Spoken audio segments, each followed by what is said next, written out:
into the 4 division play.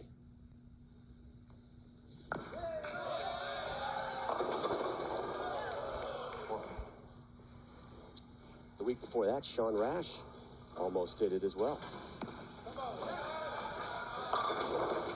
10 pin. 10 pin.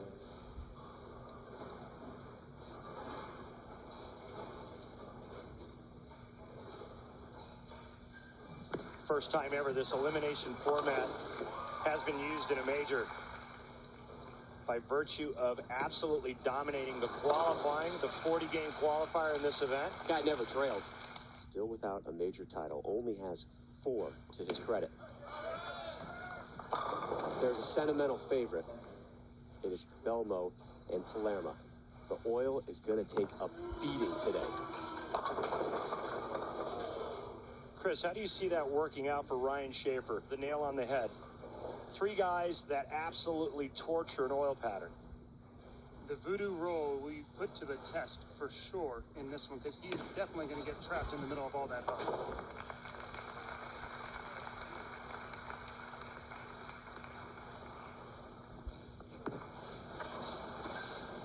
Whoa, skinny jeans fit just right. Bowl on in a PBA experience league.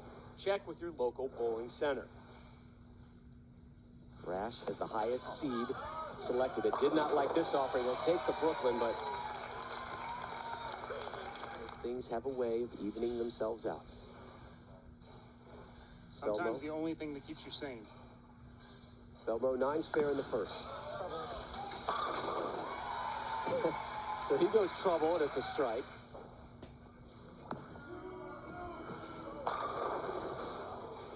Well, we know the success. Let's not forget this man right here, because he actually won on the very same pattern. 45-year-old drops all 10. Ryan Schaefer, the number 15 overall seed, only 16 made.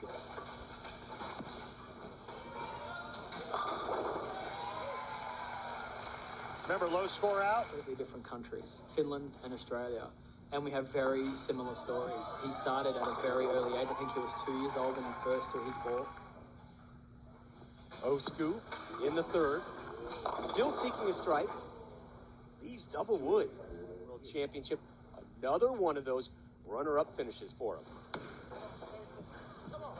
Spare, strike, strike.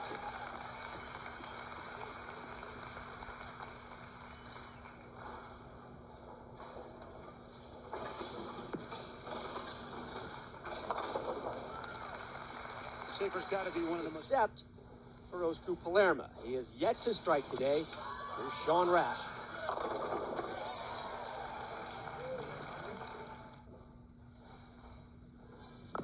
This for 4 as well. Off target. Come on, mates. 2-5.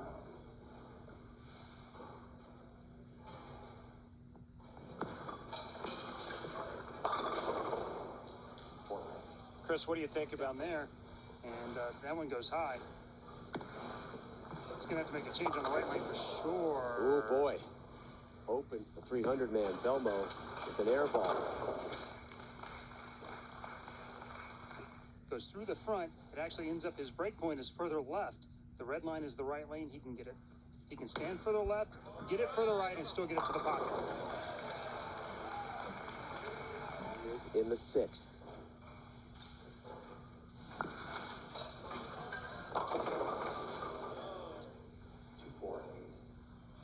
Right now in the first match and get him out of the way. I think the first match on these longer patterns is the only chance that you get, because once there's friction on the lane, his rev rate supersedes.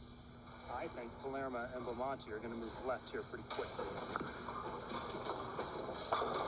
Typically during qualifying, do you see, say, more the traditional players? Just a little bit.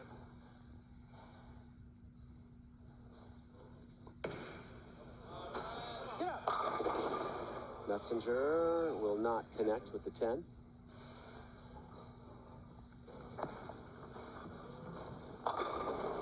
Finally, a strike for Osku, an elusive major.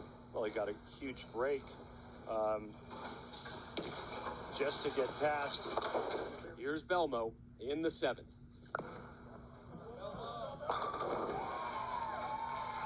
Strike number 4, 23 back, Osku trailing Belmo by 11. Rash leaves the 9-pin. A lot with not a whole lot of communication between the two of them, but it is getting better. Yeah, I don't think they're going to go out to a lot of it behind them, which is good to see. And here are Rash and Belmo on how they view for his first double. And this will put him to within 1 of Jason Belmonte.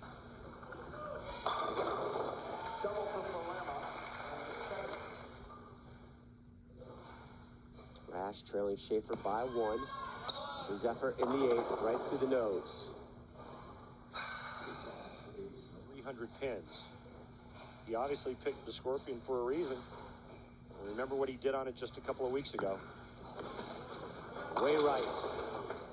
Way right the whole way. He's in trouble. Looks like he's just overamping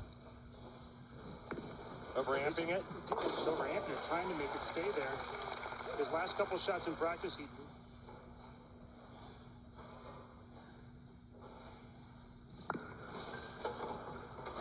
Excellent cover. Walks away from that one. Osku looking for 3 in a row. To see his ball not hook.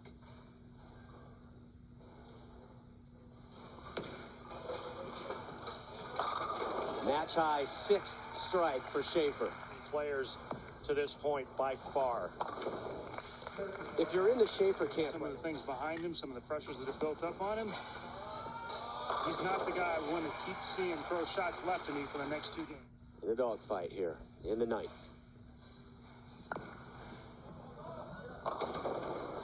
And there it is. There it is again. Chris ball gets on top of the old pattern and never recovers.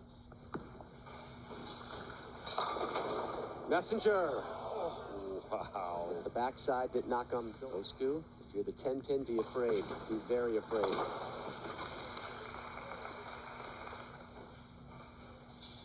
Big effort from Belmo here. Needs to cover the double wood.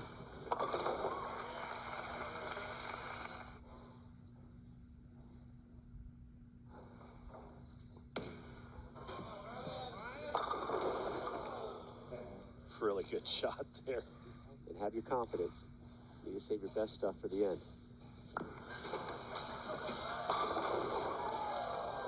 Thing's just exploding around the 7-pin, but it won't drop.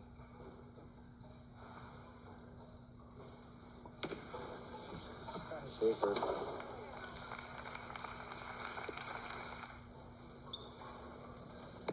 Belmo after the 7. Little hip check.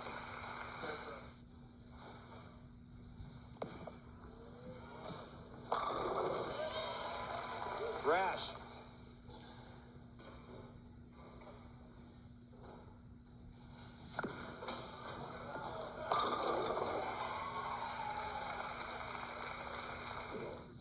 They will tie.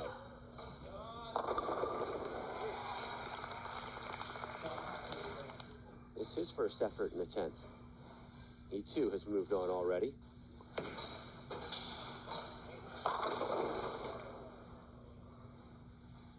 Another great shot, another ring and 10 for Schaefer, but he's safely moving on. Left lane is the issue, it looks like, Chris, and you hit it at the start. Chosen to start with their feet a little further right and get closer to it. The other option is to get softer with your speed.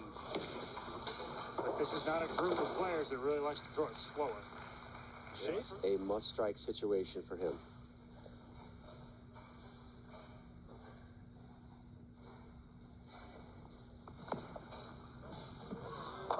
There's your strike. And he gets a spare.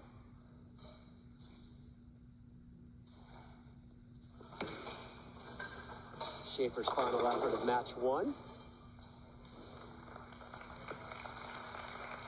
So he's done with the 2-3.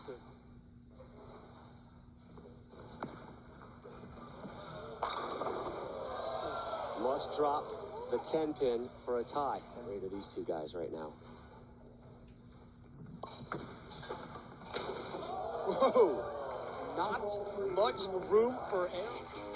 Welcome back to the PBA World Championship Finals. Just a few moments ago, this strike by Jason Belmonte on his fill ball in the 10th. meant that Oscar Palermo had to strike out to advance. He got the first one, but number 2 comes up short. Oscar leaves the 10-pin, which he barely converted. That meant a tie with Jason Belmonte, scores of 203 apiece. So now it's time for the sudden death roll-off. Ladies and gentlemen, by PBA rule, this tie must be broken by a one-ball sudden death roll-off. The higher seed, in this case Jason Belmonte, will have choice of starting lane and order. If the bowlers are tied after that first shot, they'll move to the other lane in the same order, and they will alternate back and forth until the tie is broken. Jason Belmonte is elected to start on the right lane. He will go first. Good luck, gentlemen.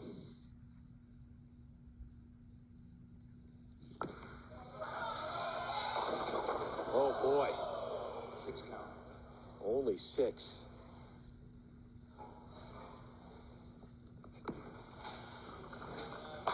Oscar moves on.